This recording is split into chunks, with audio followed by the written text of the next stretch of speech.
Alex and Jamie here with another update about our ongoing contract negotiations. We're here to tell you about the conversations we had on Wednesday the 2nd with management. First off, I'd like to say thank you to all of our membership who've been watching these videos and responding. Looks like there were over 150 views of our last video, and that's really just awesome. Better still, people are talking. That's so true. And while we appreciate all the feedback and appreciation that we've gotten, Jamie and I want to stress that this is a team effort. All of our union officers are very present and speaking up.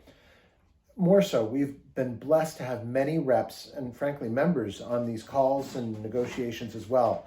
There's many voices in the room bringing concerns from every part of the hospital to the fore. And of course, we can't forget Rudy and Ron from the MNA, who brings so much experience and knowledge to our side of the table. It really does make me humble to it makes me humble to be sitting at the same table with so many fierce advocates. The difference between the two sides is so glaringly apparent. Much of the feedback we get from you guys is, why is the HR person doing all the talking? We don't know. That is how they do things. The least clinical person with no perspective of being a nurse is the one doing literally all the talking. And we sit on the other side working like we do on the floors, like a team. And just like on the floor, the more we can act like a team, the better our outcome will be. The more informed and frankly angry we are at Deb Solomon's indifference to our demands, the more we'll be able to make them bend to what we want. Yeah, they notice how many people are present for sure. Not that it changes what they have to say. That does not change at this stage. No. But they do notice. So keep talking, showing up, and keep watching and getting others on your team to watch. In fact, there's going to be a membership meeting right after our December 16th negotiation at 5 p.m. for us to discuss with you, our members, what our plan will be going forward. Well, of course, it can't be a meeting because of COVID, but it'll be a Zoom thing, whatever. We're wanting to hear from the members what they think, so keep getting people to watch and be engaged. So about last Wednesday. So what about it? Deb Solomon continues her predictable trend of rejecting anything that we have proposed. No to changing on-call pay. No to PTO accrual or increasing PTO accrual or changing how much sick time we can use in a year.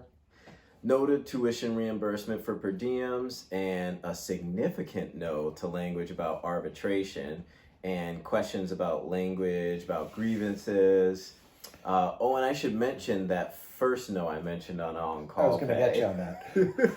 When we were discussing this in our caucus, we realized that they have been offering staff in med-surg areas beeper call. The language of this is not adequately spelled out in our contract. It is for other areas like OR and cath lab, but says you're supposed to get $4.50 an hour waiting to be called in. And then once you're called in for 3-hour increments of pay, and you get paid time and a half for that extra time of work. This is not how they've been doing this, so clearly we need to negotiate over the effects of this practice. Rudy basically told them to cease and desist from doing this until an agreement has been reached. And if any of you have this beeper pay on your pay stub, please call or email Ron Patton-Node, our Associate Director for the MNA. Yeah, it got a little bit testy at that point. But Deb went on to describe, after her list of no's, went on to describe our demands as trying to kind of loop back and renegotiate our previous contract from 3 years ago, essentially saying that we're asking for too much money. She stated that they will present why these financial asks are not feasible. The fact that we haven't asked for any money at this point, we've just asked for time and consideration and humanity. She also, funnily enough, kind of said something that we said in last week's video. But she used her human resources speak. Yeah, she said our view on these issues were not congruent.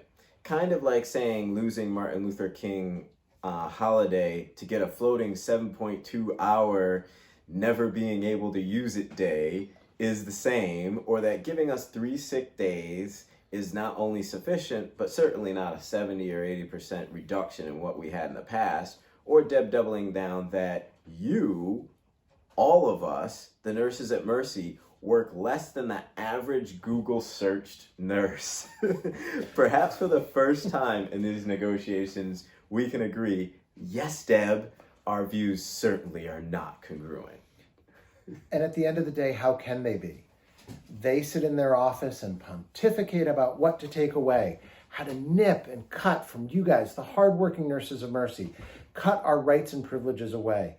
Deb freely admits that she has no idea what we do. She doesn't know the first thing about having to work a 12 or more hour shift, care for multiple people, often holding bladders for hours, and let alone finding time to go take a lunch. She has no idea what we do, what we go through, or what we worry about.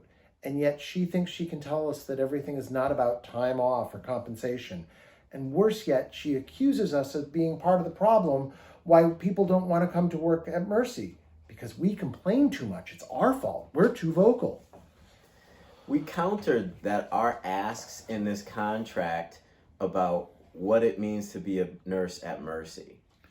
Jamie DeRunda spoke at length about why people used to come to and stay at Mercy. That we might not have a NICU or an ECMO program, that we don't do interventional CAS or open heart surgery. What we have had for generations, however, is a place where people came and stayed. And if they did leave, they came back in 6 months. True. Grass isn't always greener. Yeah. I mean, where time off was seen as valuable, where holy days like Easter were celebrated and reverent. That Mercy was a cherished home full of friends that became as close as family. And that the leadership moved up from that family to be our leaders. Alex, I actually think that you piggybacked onto that really well by talking that once you take all those things away, the positives that made Mercy great, we simply become a stepping stone, a place where a new nurse can come, get some training, and then move on to bigger and better things. That we can't hold on to them is evidence that there's a problem, not simply something to be blamed on some generational gap. And others on our side spoke up at the table and made really important and salient points. So Aubrey challenged Deb's assertion that we are to blame for creating dissatisfaction or disillusion with new staff. She countered that nursing is amongst the most trusted professions, and she and others wouldn't lie to new nurses saying things are fine when they're clearly not. That's right. Mary Solomon also talked about how Trinity was not a trusted organization and that is known in the larger community. It simply follows that people don't want to work for a place that they don't trust. That's right. So listen, guys, our goal, for which we have said over and over to them in negotiations and to you, is to help them build a contract that will increase retention. Things are so good, why would I leave? And recruitment, man, I hear Mercy is an amazing place to work. We are fighting against a view that's incongruent with ours. They see that there's no problems with dissatisfaction. Just the inability to retain staff is a generational anomaly. And people just move from place to place now. That's just how things go. That they think things are hunky-dory.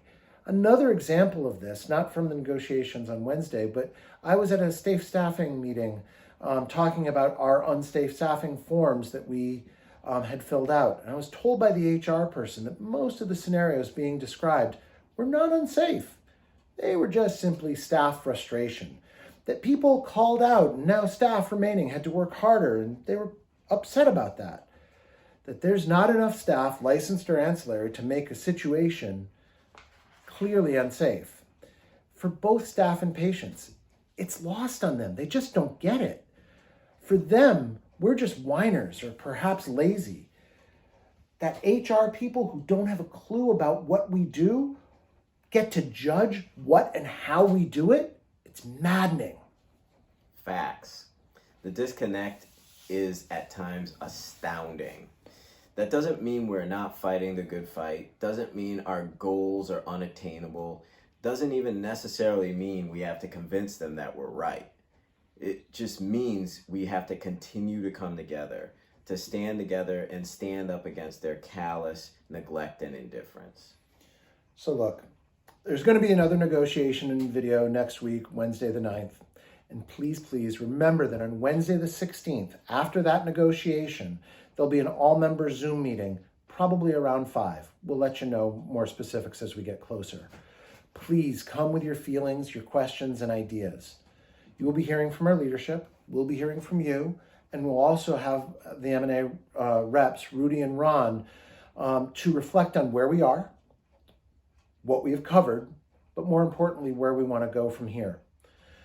So keep reaching out to your colleagues. Get them to check out the site on Facebook. If they don't have Facebook, send them a link to this video. If they don't do videos on their phones, get them a flyer. Look for the flyers. Pass them along to nurses that haven't seen them.